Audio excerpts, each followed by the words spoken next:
Well, I'm going to begin, guys, by saying, I absolutely love the movie. And I said to my mum, you got to see Arrival because it's absolutely brilliant. And she said, it's a sci-fi, I don't want to see that. But this is so much more than a sci-fi, isn't it? So please, don't just sell it to me, but sell it to my mum. Well, you sold it to your mom, so thank you. But I do think that why being at the festivals and why, really getting out and talking about the movie is so important, because I do think word of mouth is going to be what drives sort of the audience that I think is really going to love the film and to see it. And because it's not expected, it still gives you elements that you'll appreciate if you're into sci-fi. It has all the sci-fi elements, but it's got a deeper, intimate feel to it as well. And it's got that great moment that so many great films have, which is that, I get it now moment, where everything just kind of comes together. I was wondering, did you remember feeling that when you first read the screenplay, when you kind of realised what everything means? I'm still trying to figure that out. But yes, at the end of the picture, there was it all kind of made sense. And it's one of those things. That's what a rug pull is. It's great. It's awesome. I definitely had to go back and read it again. And it's interesting doing interviews, because I can tell some people still don't get it because of the question they ask, and I can't correct them. Right. And be like, no, that's not. But because I don't want to, spoil it. Yeah.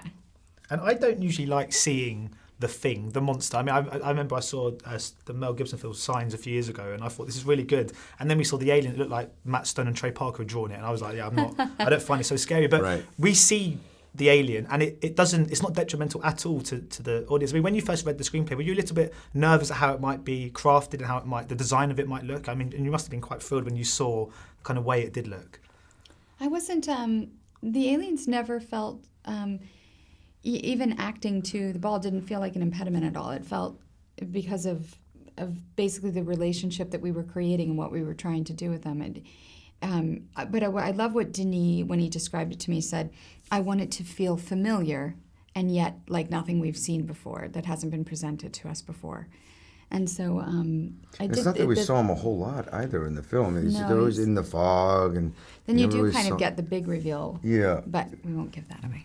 So how were those scenes shot? Did you have something in front of you to actually act in front of, or was it all kind of green screen? Because obviously there's that glass kind of wall. It wasn't...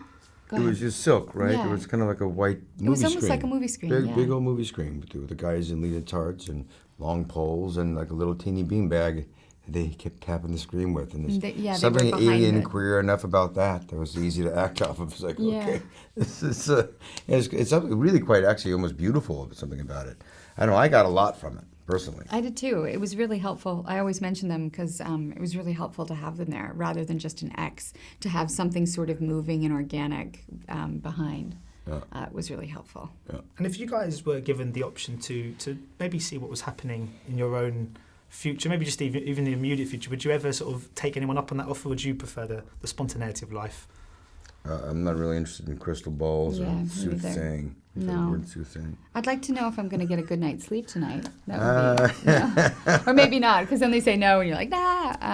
After seeing Nocturnal Animals, I can't imagine that's going to happen anytime soon. Yeah. No, I definitely identify with insomnia. So, but no, not at all. And I'm going to do that thing that I'm sure you love doing when you're promoting films as good as Arrival. We're speaking about superhero movies because we have a representative, obviously, of the Marvel and DC universe here today. Okay. I'm just wondering, obviously, Man of Steel 2 is in development and Infinity War. I was wondering if when those kind of get started, if you've had the chance to read scripts yet, or was it not as early as that?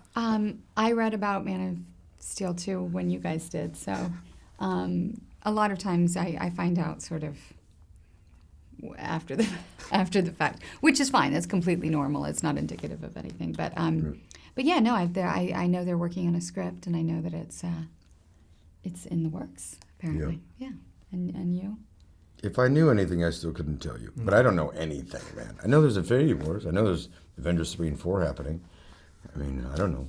Outside of my involvement or anything else, I can't tell you. What if I'm dead in the first one? I don't know. Who knows? Are you? I might already be dead. I might already be dead. No, I'm not sure. Yeah, I know the writing and that. I know the talks of what it's about.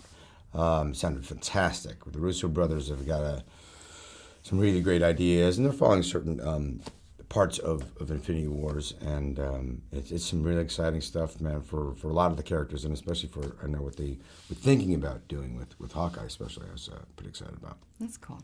Lovely. Well, thank you so much for your time today. Thank I'll you. be back in 10 minutes. All right. Yes. See you in 10. Ladies and gentlemen, you're watching Hey You Guys! Hey You Guys, huh? Hey You Guys. Is that from the Goonies? It is indeed, yeah. Nice.